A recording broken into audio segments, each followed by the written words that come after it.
시청자 여러분 안녕하십니까. 오늘 상당히 중요한 뉴스가 많이 쏟아져 나오고 있습니다. 그래서 제가 여러분들께 신속하게 지금 보도해 드리고 있습니다.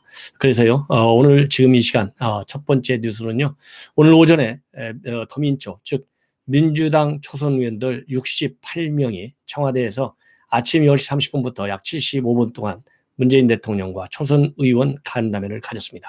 근데 이 간담회 본래 말이죠, 이 간담회는 이 더민초 측의 초선 의원들이 대통령께 좀 정책 건의도 하고 민심을 전달하겠다.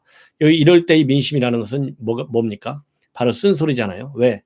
더민초가 지금 현재 재보궐선거 이후에 목소리를 내고 더민초라는 모임을 결성한 것도 4.7 재보궐선거의 참패 원인이 부동산 문제, 조국으로부터 비롯된 이 내로남불, 그다음에 위선과 독선과 오만, 이런 것 때문에 완전히 패한 것 아니겠습니까? 그래서 민주당에 대한 이 경각심을 제고하고 이 잘못된 정책에 대한 이 노선 변경, 특히 조국 사태에 대한 책임 있는 이 사과, 그리고 이 부동산 정책의 전면, 말하자면 이 개정, 즉 부동산 정책의 시정이죠, 대대적인 이런 거를 촉구한다고 하는 그런 차원에서 이 청와대 면담을 신청을 했고, 청와대가 이러한 이 더민초의 면담 신청을 받아들였어요. 그렇기 때문에 오늘 이 청와대에 처음으로 이제 지난번 총선 이후에 갖게 된 간담회거든요. 그러면 문재인 대통령한테 이러한 쓴소리를 해야 될 것 아니겠습니까? 그런데 완전히 사진 찍는데 급급했다, 이런 지금 보도들이 나오고 있어요. 그래서 소신 발언은 찾을래야 찾을 수도 없었다. 그래서요, 이 발언도 한 10여 명의 그룹으로 쭉 7, 8명씩 나눠가지고 했는데요. 이 그룹 대표가 발언하는 시간도 2, 3분 정도로밖에 되지 않았고요. 그리고 사진 찍다 보니까 시간이 없었다는 거예요. 그래서 문재인 대통령하고 사진 한번 찍으려고 의원들이 20분씩 줄선, 이런 정말 웃지 못할 촌극이 벌어졌어요. 이런 사람들이 정말 국회의원이라고 해야 될 그런 필요성까지 있는지 도대체 이해할 수가 없다. 이런 말씀을 저는 드리지 않을 수가 없습니다. 자, 그렇기 때문에 오히려 대통령의 당부사항, 대통령 하는 얘기는 뻔하잖아요. 자화자찬으로 일관하지 않습니까? 이런 얘기나 들으러 간 거예요. 거꾸로 교육받으러 간 거예요. 그리고 이 더민초에 소속된 초선 의원들이 한 얘기도요, 이 대통령이 그동안에 한 얘기들과 비슷한 맥락에서 말하자면 아부성 발언에만 급급했다. 예컨대 이 재정 확대 정책을 문재인 대통령은 굉장히 강조하고 있는데 기재부가 조금 상당히 반발하지 않습니까? 그런데 이거 기재부 잘못됐다는 것이죠. 그리고 또 그런 취지에서 발언을 하는 거예요. 그래서 이 기재부가 굉장히 지금 재난 시기이기 때문에 적극적 재정 확대 정책을 쳐야 된다, 이런 얘기를 하고, 또 이 전시 재정을 편성하는 각오로 임해야 된다. 그런데 재정 당국이 대통령의 메시지를 따라가지 못하고 있다. 그리고 청년들이 근로 신청을 하면 중앙정부가 책임지고 일자리를 마련해야 된다. 그리고 또 일부에서는요, 정책적으로 여성 과학자를 지원해야 되고 석탄 발전소를 대체할 재생 에너지 산업 분야를 확대해야 한다. 이런 이 정책적 아이디어는 일부 나오긴 나왔어요. 그러나 본래의 취지에 비하면 그 정책 아이디어의 신선도, 그리고 또 이 창의적인 아이디어, 이런 거 전혀 없었고, 특히 지금의 민심에 불을 지펴놓았던 조국 사태, 부동산세와 같은 중요 부동산 현안, 일체 언급이 없었다고 합니다. 그러다 보니까 오늘 이 행사를 주관하는 의원은요, 오히려 이러한 것들을 대통령에게 물을 이유가 있겠느냐, 물을 이유조차도 없었다, 왜 송영길 대표가 이미 사과하지 않았느냐, 이런 얘기를 하고 있어요. 이러니까 이게 기가 막힌 더민초 소속 간담회에 간 사람들, 좋게 얘기해서 얌전하다, 이런 보도도 나오고 있고요. 그야말로 뭐라 그럴까요? 하나만한 이 행사가 돼버린 거예요. 대통령과 사진 찍는 행사가 됐어요. 그래서 이 의견 페이퍼로 전달을 하는데, 이게 부동산, 재난지원금, 청년, 소상공인, 이런 민생 문제를 중심으로 해서 의견을 전달은 일단 한 것으로 알려지고 있고요. 이 발언을 한 사람들은 고영민 운영위원장이잖아요, 더민초에. 그다음에 김경만, 김병주, 신현영, 이런 사람들이 7, 8명씩 그룹을 만들어서 대표자가 발언하는 그런 수준에서 끝났다. 이렇게 지금 알려지고 있습니다. 자, 그래서 오늘 이런 청와대 간담회와 관련해서는요, 간담회 일정도 형식도 적절치 않았다. 이런 지금 이 비판이 이어지고 있습니다. 그리고 대통령은 뭐 하나마나한 얘기를 많이 했고요. 혁신성장, 백신 접종 이런 걸 성과로 이 초선 의원들에게 얘기를 했다. 이렇게 알려지고 있습니다. 자, 이제는 말이죠. 이 본론 가장 중요한 얘기가 오늘 그 6월 3일 날 가장 중요한 얘기는요. 왜냐하면 본래가 내일 벌써 금요일이지 않습니까? 그렇기 때문에 내일 검찰 인사안이 나올 것이다. 이런 예측과 전망이 압도적이었어요. 그래서 이 박범계가 이 검찰총장이 부임하기도 전부터 이 조직 개편을 전격적으로 단행하고 거기에 맞는 인사를 한꺼번에 다 쏟아내서 기정사실화 시키려고 이 검찰 인사위원회도 김호수 총장이 청문회를 통과하기도 전에 열었지 않습니까? 조직 개편도 마찬가지고요. 이렇게 철저하게 준비를 해왔는데요.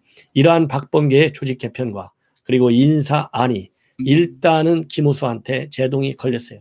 그러니까 김호수가 지금 인사안과 그다음에 조직 개편안의 이 심각성을 이제 총장이 돼서 조금 안 것 같아요.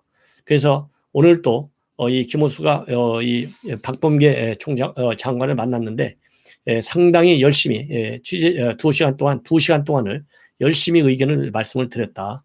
그렇지만은 본인 입장에서는 시간이 더 많이 필요하다. 그리고 직제 개편과 관련해서 이 검찰 구성원들이 우려한 대로 국민 생활과 직결된 6가지 범죄에 대해서는 직접 수사를 검찰이 계속해야 한다.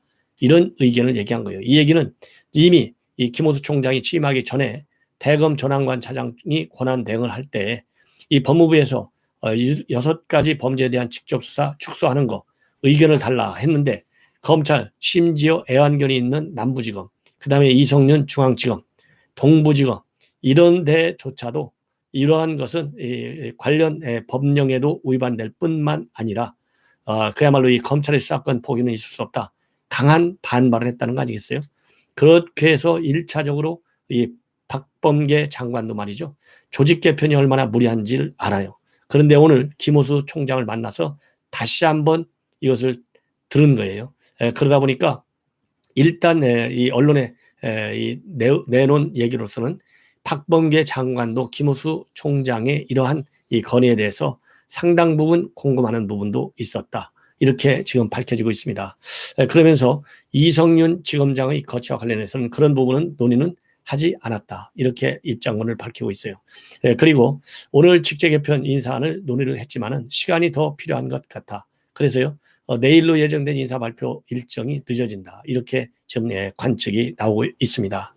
그래서 이러한 이 김호수 총장의 입장문에 대해서 이 박 장관 충분히 의견을 들었고 제가 말씀드릴 내용은 없습니다. 이렇게 간단하게 언론에 밝히고 퇴근을 한 것으로 그렇게 알려지고 있습니다.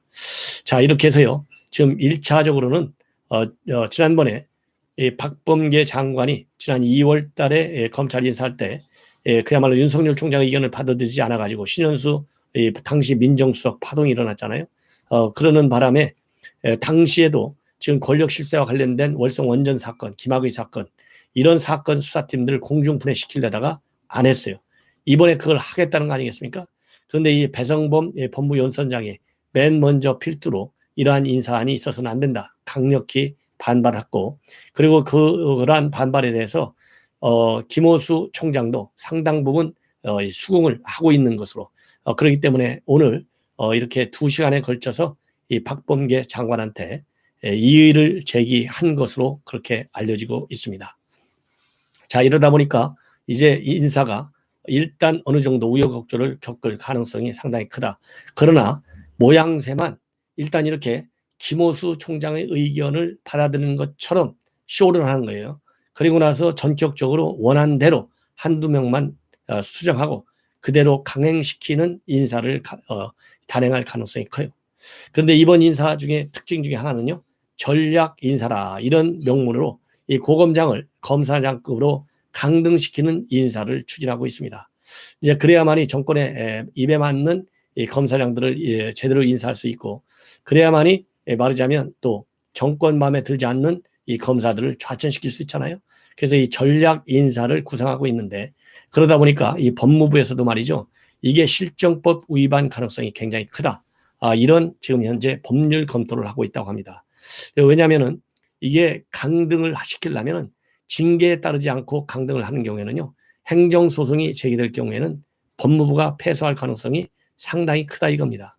그래서 이 법무부 검찰국에서도 뒤늦게 이런 강등 인사가 위법 소지가 있는지 없는지 지금 검토 중에 있는데 위법 소지가 크다 이런 분석이 나온 것으로 그렇게 알려지고 있어요. 왜냐하면은 이 고검장, 이 검사장 모두 대검 검사급 이상에 포함되는데요. 이것은 보직으로 구분되고 이 대통령령 이 관련 규정, 이 즉 국가공무원 명예퇴직 수당 등 취급 규정 이런 데 따르면은 고검장은 차관에 준하는 대우, 그리고 검사장은 고위공무원 가급에 준하는 대우를 받는다. 과거에는 고검장, 검사장 모두 차관에 준하는 대우를 받았다고 그래요. 그런데 현 정부 출범 이후에 검사장 특혜 문제가 제기돼서 고위공무원 가급으로 하향 조정됐다고 합니다.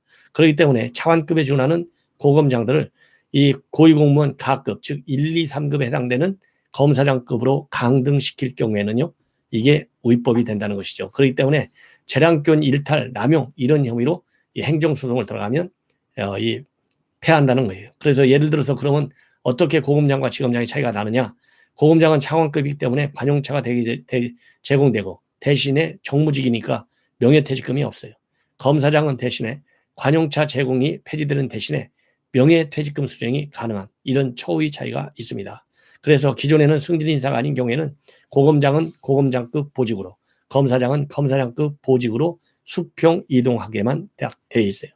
그렇기 때문에 이렇게 이러한 관련 규정과 법규에 위반되는 강등 인사 조치는 전략 인사라 하더라도 법률적으로는 위법이라는 것이죠. 그리고 이러한 위법적 인사와 관련해서는 중앙노동위원회 법원 판례에서도 위법성이 인정받은 그런 사례들이 있다고 합니다.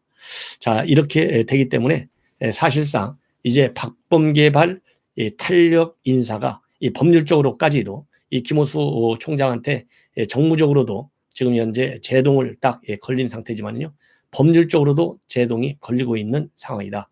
이런 보도들이 나오고 있습니다. 자, 이번에는요, 이 권경의 변호사인데 민변 출신의 변호사입니다. 이 권경의 변호사가 쓴소리를 많이 하죠. 그러다 보니까 이 조국 흑서를 지은 사람이에요. 공동 저자. 그래서 이 권경의 변호사가 방금 입장을 내놨는데 대깨문의 맹동이 민주주의를 파괴하고 있다. 그래서 이제는 민주당이 악마가 되고 있다. 이런 취지의 비판을 하고 있습니다. 그래서 민주당 내 대깨문이 극단주의적 맹동을 하고 있는데 이것은 법치주의와 민주주의를 파괴하고 있고 이 지금 민주당은 민주적 작동이 멈춘 상태다. 그래서 이러한 대깨문의 행동은 파시즘의 징표다. 이렇게 아주 강한 비판을 하고 있습니다. 그러면서 국민의힘과 검찰과 언론을 악마하는 데 성공을 거둔 집단, 이게 바로 민주당이잖아요. 지난 2년간 끔찍한 광기를 부렸다는 거예요. 그렇기 때문에 우리 국민들이 고통을 겪었다는 것이죠. 그래서 이 국민의힘과 검찰과 언론의 합리적이고 객관적 행위에 대한 평가조차도 민주당에 대한 적대이자 이적 행위다 라면서 덤벼드는 집단이 돼가지고 그 평가에 동조하는 좋아요 누르기조차 겁냈다. 이렇게 지금 현재 민주당을 강력히 비판하고 있어요. 그러면서 지금은 이제 그 반대의 움직임이 결집하고 있는 듯 한데 이제 민주당이 되어야 민주당이 척결되어야 할 악마가 되고 있다. 이렇게 강력히 비판하고 있어요. 그러면서 이제 민주당 내 대깨문들이 극단주의적 맹동을 등에 업고 진행되는 법치와 민주주의 파괴 제어를 해야 되는데 이거를 제어하지 못하면 경제나 생태정책 등 진보 정책은 언강생심 한 걸음도 더 나갈 수 없다. 이렇게 지금 강력히 비판하고 있습니다. 자, 그래서 말이죠. 문재인 정부에게 격파당한 집단이 이 정권교체 열정을 민주당 또는 대깨문 집단을 복수의 대상으로 삼는 선동정치를 구사해 결집시키면 지옥은 반복된다. 지금 지옥이 무한 악순환되지 않기를 간절히 바란다. 이런 입장문을 내놓고 있습니다. 자, 그리고 말이죠. 이 조국 연일 윤석열 총장을 비판하는데 정말 여전히 계속 하고 있지 않습니까? 그럼에도 불구하고요. 윤석열 총장 측에서는 최근에 조국이 말하자면 윤 총장을 명예훼손했다. 이래서 시민단체로 고발을 받았어요. 이 고발 사건과 관련해서 조 장관 처벌 불원서를 법원에 제출해서 결국은 조국이 처벌받지 않는 그러한 이 포용 정치를 윤석열 총장직에서 하고 있다. 이렇게 지금 현재 보도가 나오고 있습니다. 자, 시청자 여러분, 이것으로 말이죠. 이 김호수, 이 박범계 인사문제 토의와 관련된 내용, 그리고 초선 의원들의 청와대 방문, 정말 이 껍데기 방문이죠. 일단 쇼를 하도록 한 거예요. 이러한 방문에 그야말로 이 허실, 이런 거를 분석해 드렸습니다. 이것으로 제 방송을 마치고요. 또 이어서 중요한 뉴스 방송해 드리도록 하겠습니다. 시청자 여러분들의 많은 시청을 당부드립니다. 대단히 고맙습니다.